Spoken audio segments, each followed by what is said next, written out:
Hi guys, I'm Gerald Pagdato, and welcome to Finding Our Rhythm. This journey takes us into the lives of a diverse group of individuals, united by a shared passion that transcends their everyday routines. Each with their own unique story, these friends embark on an artistic voyage that challenges, transforms, and unites them in unexpected ways. From the rhythm of their daily lives to the harmony of collective creation, we explore how music becomes more than just a hobby. It becomes a conduit for discovery, connection, and self-expression. My name is Derek Epp, and I guess I do lots of things. First of all, a husband and a father, which I think is my most important role. I guess my identity has always been, I think, first as a father and a husband, and hopefully a friend. So yeah, right now I work as an RN at the Grey Nuns in the Misericordia, the IC there. How did I get involved with music? I don't remember a time in my life where I wasn't involved with music. And I remember at the age of 4, my parents making a cello for me out of a Tide box and a meter stick. They wanted to get me into music, but I was too little to actually play the cellos that you could get at that time. So they built me this cello, and I would just sit there and like air Tide box cello for hours or minutes or whatever it was. And that was the beginning of my musical journey. What is my role in the band? I have no idea. I am the house, I pay the mortgage, but I think I just built this space, and I think my role was just to put it together. Certainly I love music, I love writing, I love being creative, but I think more than that, I absolutely love seeing people find their voice. I love seeing people have this gift, have this talent. Maybe it's not developed, maybe it's not discovered yet even, but just come and be vulnerable and share songs and music, which is their heart, which is their story. And if you listen to a lot of the songs I were writing, these are the stories from our hearts and from our journeys, and it's a story of who we are. Derek is the one who's made the band's dream take shape. His ideas come to life in the music they make, with each note and chord showing his hard work. The studio is his special place where all their creativity begins. So my name's Giselle Denis, and my role in the band is I songwrite a lot, and I play piano, and I sing. I initially got involved with music. I really wanted a piano, and my parents couldn't get me one until I was about 14, and I took lessons in piano for a bit. But I was one of those kids that could play by ear, and as soon as I could find anything to play, I would just sit down and hear something and I could play it. I joined the choir at about 12, 13 years old and sang in the choir and for years till I was about 19. And so I grew up kind of in black gospel music, and I banged out these songs for the 40 people in the choir. And kind of as the piano player, you're kind of the band leader. What does music mean to me? For most of my life, I think it's just the enjoyment of the sound, and it just made me happy. And Agnes Brown, she had so much soul, and it was contagious. So I wanted to be like that. I wanted to be that excited about life. I wanted to be that excited about what music can do for myself, what it can do for others, what it can do when you play it. How do people react when you're playing it as a group or as an individual? She was like passionate, and I loved that. She was a magnet for me. So she'd probably be one of the biggest.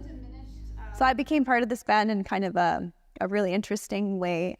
Back when I was in college, these are all friends from college or before that. So we'd known each other for a while, but I hadn't really talked to them for a couple years. Like, we just busy with life and stuff. And I had just got the news that my dad was diagnosed with throat cancer. And I was sitting in my living room, and I just didn't know how to cope with the news. And there was a guitar sitting there. So I picked up the guitar and I just wrote the song in 10 minutes. And I don't play guitar. I play it poorly, but enough to play a few chords. But this whole song came out of me, and it's called Live Till I Die. Probably 3-4 months later, I got a call from Derek in the band. And he said, "Hey, I know we haven't talked for a while, but I just wanted to see if you'd be interested. I really felt to call you. I built this recording studio in my house, and would you like to come over and record music?" He didn't say come over and play music. He said, come over and record music. And I was like, Yep. When Giselle plays the piano, every note tells a story. Her music is a way to connect her feelings with the world. She turns her life's experiences into melodies, finding her true voice in the blend of black and white keys. My name is Aaron Rice and was born in Scarborough, Ontario. Family kind of grew up in Ontario and moved out here when I was 12. My family, they were always into music. My dad plays the accordion, my mom plays the piano and the piano accordion, and they were always into music. And I think my parents always wanted to have like a family band kind of thing.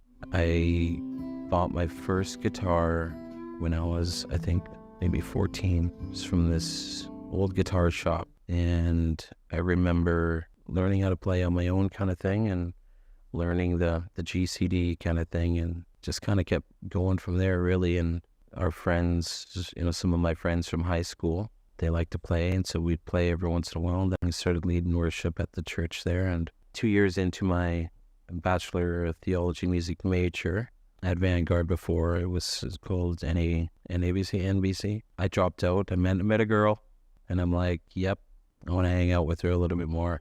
So I dropped out because I wanted to buy a ring. And took me a while because everyone was saying, it's got to cost at least this much, and I'm poor as hell. So I had to do a lot of saving, but it was worth it. And I proposed, and we got married in 2004. At this point, kind of stopped doing music. Didn't play guitar for 12, 15 years, something like that.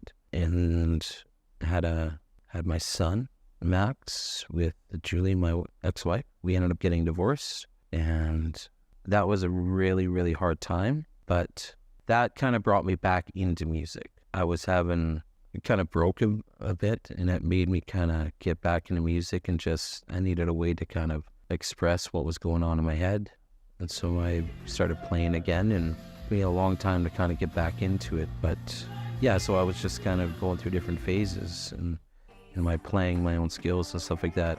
I should be a lot farther along, obviously, than starting at 14 years old and being 43 now, and feel like I should be, I don't know, a different place in my skill level with guitar. I needed some way to kind of cope with what was going on. In a life that's always busy, where one day blends into the next, Aaron finds his peace in his guitar. It's his way out of the noise of everyday life. For him, music is more than just a hobby. It's a way for his deepest thoughts and dreams to be heard, cutting through the noise. Hi, my name is Amy. I'm mom of 2 young kids, and I'm a laboratory technologist, and I work at a containment level 3 lab right now, doing mostly work diagnosing tuberculosis, which is interesting and crazy all at the same time. And yeah, I'm just a wife to my husband, Ray, who's a drummer in our band that we're in. That's mostly me in a nutshell. My role in the band is mostly a singer and songwriter, I guess, which is crazy to say and very bizarre, but don't really play any instruments very well, though I can kind of play the piano a little bit. But yeah, mostly just singing and writing some songs. I don't know how everyone writes songs, but everyone in the group writes really differently, and I think I write really weirdly compared to everyone else because I don't really play any instruments. So when I'm writing a song, usually it starts as just one line, and it just runs through my head, and I try not to rush things. So sometimes it'll just kind of be running around my mind for a week or a month even. Sometimes it's a day, or something will happen and a song will come out really fast, but it usually just kind of plays in my head, just this one line over and over, and I kind of start to get an idea of a melody and stuff. And then I'll just kind of start to build off that one line, and I don't even know usually when I start if it's a piece of a chorus or a piece of a verse or anything, but you just kind of start building it and then seeing how it kind of works its way out. I think one of the most important things that you can do is take literally nothing and turn it into something important. And that's what songwriting is for me. It's always a little unnerving, sharing something that you've crafted deep within your heart and means something to you. So it's very unnerving to sing in front of people, generally for me. The first time I sang in front of the band, I wrote them this song for like as a Christmas present, which sounds lame, and they were like, sing it for us. So I sang it and I was like crying because I was like so nervous to be like singing in front of them by myself. So I usually bring that level of nerves to any time I sing in front of people.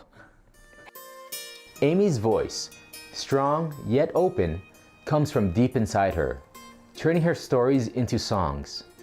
Each word she writes helps her face her fears and shows her hope. Her songs are more than just music. They're like pages from her heart, shared in the most beautiful way. My name is Michael Major. I'm an orthodontist. I practice in Edmonton. I also do a lot of teaching of orthodontics and sleep apnea, TMD, and so on. I've got 3 kids, all teenagers. Life is busy, but it's a lot of fun. I started in piano. My parents said, you have to finish piano. I didn't want to keep doing piano, but we were required to do something of a musical instrument. When I got to junior high, I started playing sax and I started playing guitar. And so as long as I was still playing something, I didn't have to keep playing piano. I think looking back, I regret that I didn't keep playing piano, but that was really the pivot point when I got into junior high. I started playing a lot of sax, started playing a lot of guitar. I played a couple bands in high school in guitar, but I didn't start really playing bass until I was in university. My younger brother had a band. They were pretty good and they lost their bassist. So he asked me if I would play with them. And I hadn't played bass before that. I just played guitar, and then I started playing bass there, and that's the instrument that stuck, and that's what I keep playing today.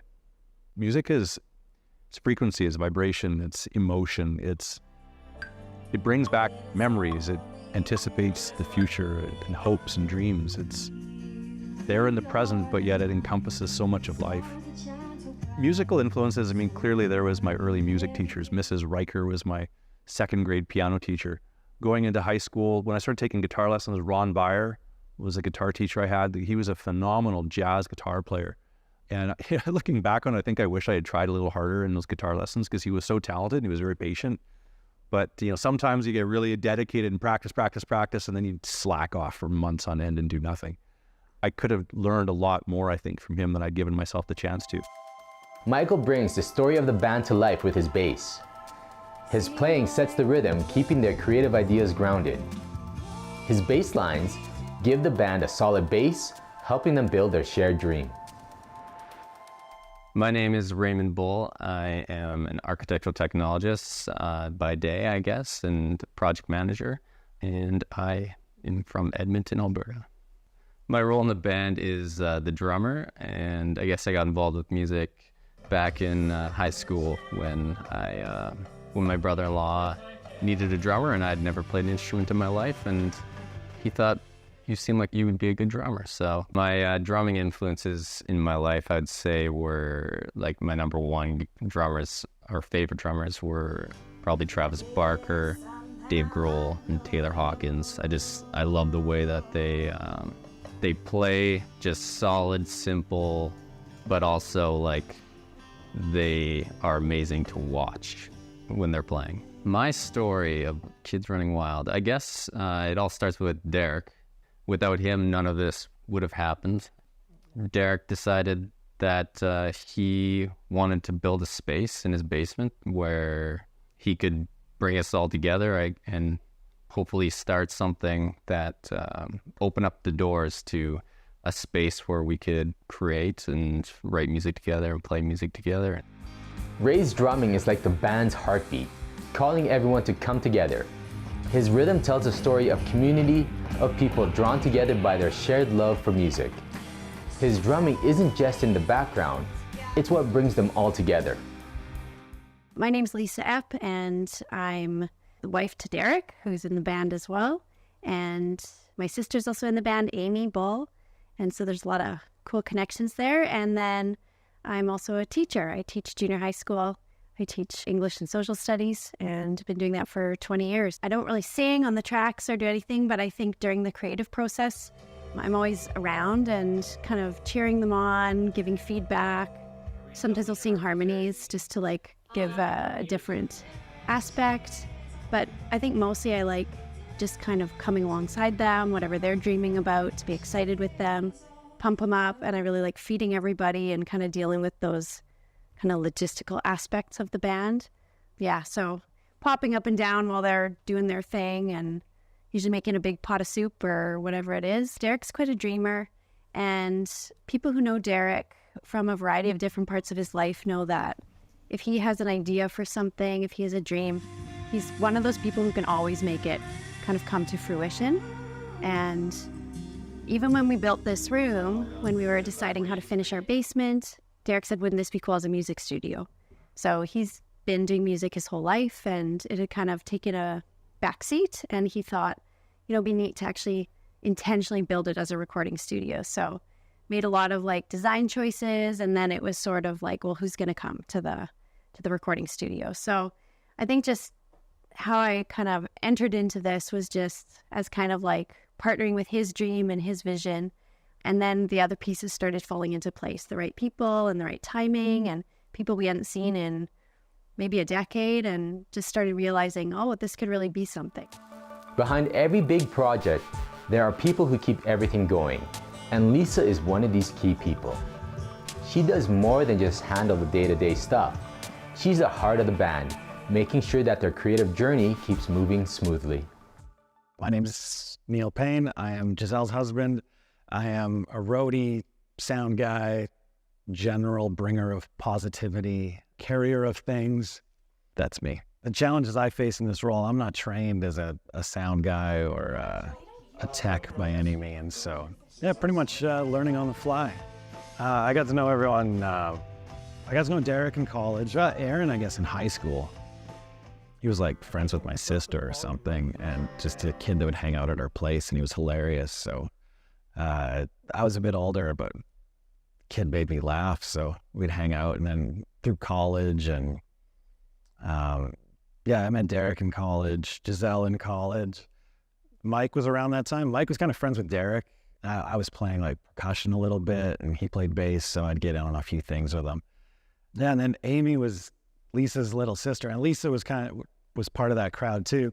And then Amy was Lisa's little sister. I didn't even barely know her. She didn't really hang around with us back then. And then just when she married Ray, I'd met him a few times. He was a good guy, but until we started playing together, I didn't really know them very well. So we've had a fair bit of conflict, differences of opinion for what's good, what's bad, 2 beats per minute faster, 2 beats per minute slower. I don't know, if you do the general aura of kindness and compassion and forgiveness and some understanding, you can have a difference of opinion, it all works out. Even, again, we talked earlier about, like, people just have a bad week and just getting dumped on all week, and you come, and the first idea you have, maybe the group's like, it's not my favorite idea you've ever had. And it's just, this is the place where you can kind of let loose a little bit. You can kind of be yourself. And if that's the first thing people say to you, although it's usually not, but if it's the first thing you hear, then you can see people get a little bit short. You don't have to set out to make a masterpiece. Just set out to make art. I listen to Bob Dylan. How many songs does Bob Dylan have? Has an idea and wants to put it out there. Just put it out there. Just relax a little bit. No, art doesn't have to be so precious at the start. Hit songs aren't always great songs. There's good songs that a lot of people like, and then it's a hit. It's a good song. It doesn't have to be so precious. Neil works behind the scenes with the sound, making sure that the music doesn't just play, but really speaks to people. His skill in the fine details, balancing the technical side with a perfect ear for sound, and one of the go-to people for support. Well, it's a funny story, actually, how it came together. My wife and I had bought this house 16 years ago, I think it was. And I remember just staring right across the basement. I said, one day this is going to be filled with music. It's going to be filled with people, and we're going to play music for people down here. And we had this big old basement, and we thought, do we just finish it in a really conventional way, and you put a guest bedroom and all this stuff, or but he said, what if we made it a recording studio? And I didn't even think that was that far-fetched. Like, he comes up with wacky ideas all the time, and he always pulls them off, and no one can ever believe it. And then he said, and what if we put in this star ceiling, and it would just be such a feature? And So I remember like being in this basement hand threading these star filaments, 3,000 fiber optic cables the width of a hair. They came in a big box, literally all tangled together. So my job was to pick them all apart. I said, I can do that. So he was doing all the rest. And so we built it, and lo and behold, it came. Like, we built this to be a place where you could come and feel safe and feel creative and feel warm and welcome and vulnerable. That was always the vision for this. And it's funny, I think it was within a couple months after this was done. We got to the finishing touches and we thought, well, we don't want to kick in the carpet. But we remember this guy, Aaron Rice. He, we haven't talked to him in a really long time, but he works and does carpet stuff. So maybe we'll just give him a call. And Aaron came by to give an estimate on the carpet and came down here. And I think I was at work and the guys were talking. And Derek pulled out his guitar. And he said, hey, Aaron, do you still play the guitar? Something like this. Anyways. And so then they were kind of like jamming or talking about the guitar. And Derek said, actually, the reason I'm putting this carpet in is to make a recording studio. And have you thought about getting back into music, Aaron? And they both got really excited about that. So I would say that's sort of the moment where we knew the direction. Then sitting and talking to Derek later that night, he's like, I think this is like a meant to be thing. Like the stars align, the right people come at the right times. And it was just like out of the blue, I felt like I need to contact Neil and Giselle and just like say, hey, listen, I'm doing this thing. It sounds crazy. I don't know if you even play music still or anything anymore, but I wanted to put a thing with people who just are creative. And as you know, Giselle's a great, amazing, talented artist. But I thought, you know what, you're expressive, you're creative. Would you be willing to just come plunk on the piano? And she just like froze. She's like, okay, this is really weird. For the last however many months, have not been able to stop writing songs. I've been writing, and they just like keep coming and coming. And I'm like, oh, that's awesome. Okay, you need to come and do this. And so then we had Aaron and Giselle who were like super keen on board. It was really freaky how it all kind of came together. And then Amy and Ray, who are family, but I'm like, Ray, I know you used to drum. I know you hate that. Everybody says you were in Faber Drive. Yeah. We knew you loved to drum, and we had played together in some church worship teams in the past. And I had remember his wife, Amy, who's also my sister-in-law and Lisa's sister, had started singing with the church worship team. And she had really kind of just began her journey in music as far as singing went. But after talking to her, realized that she had this journal of songs and music and ideas that even without really learning to play the piano, had written complete songs, even with one chord or one note. And so it just seemed like a natural fit to get these people together and put them all together. And everyone said yes, which was crazy. So all we were missing was a bass player. And Mike is a person who I had known since the age of 7. And I remember calling him up and I'm saying, dude, this is random. I know you used to play bass. Do you want to come out and be part of this? And he's like, yeah, that sounds awesome. So Mike just joined, and like within a month or two of, this being finished and getting ready to do this, everything just kind of collapsed together on its own. Like there was very little effort or arm twisting to putting it together. One song ready to go. With the show, we've done those songs. All those songs. When you have those songs, we can record them. Fast. Yeah. I think, and we picked those because we all kind of thought they were the best. They're all good. And they were a good variety. Yeah, right? they were. They each represented a different style musically. And some of the recordings are great, actually. And I love what you said. This is supposed to be fun, relaxed. We're serious about music, but we're not so serious about ourselves that we're like, it's so intense. It's like, there's some intense things, but not cheesy fun, super chill, relaxed, being in the bar, make mistakes.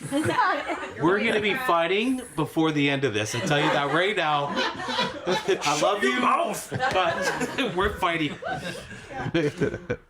The concept's the same. Once you get it on somewhere, the second one will be easier. And after the third one's done, it'll be easy breezy. You want to just do another song, okay, it's done, let's put it up. Totally. You'll be able to record it in a week and get it up there. Thing. To get just mixing costs, it can cost with my friend like $350.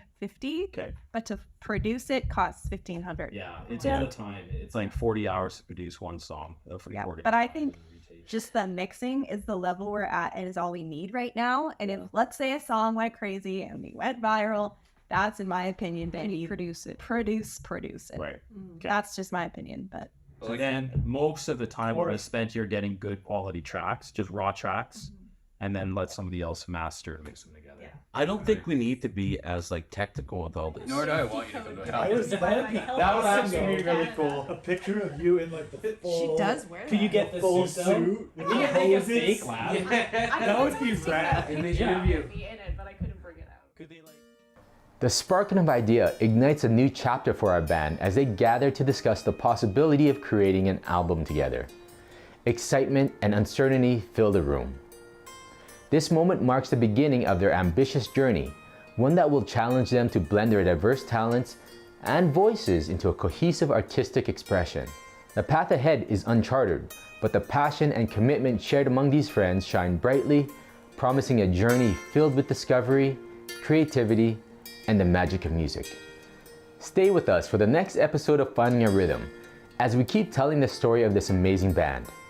We'll see what happens when their love for music meets hard work and determination, and they keep pushing towards their dreams. The next part of their story will give us a closer look into their journey of making music, discovering new things, and the strong connection that music builds between us all.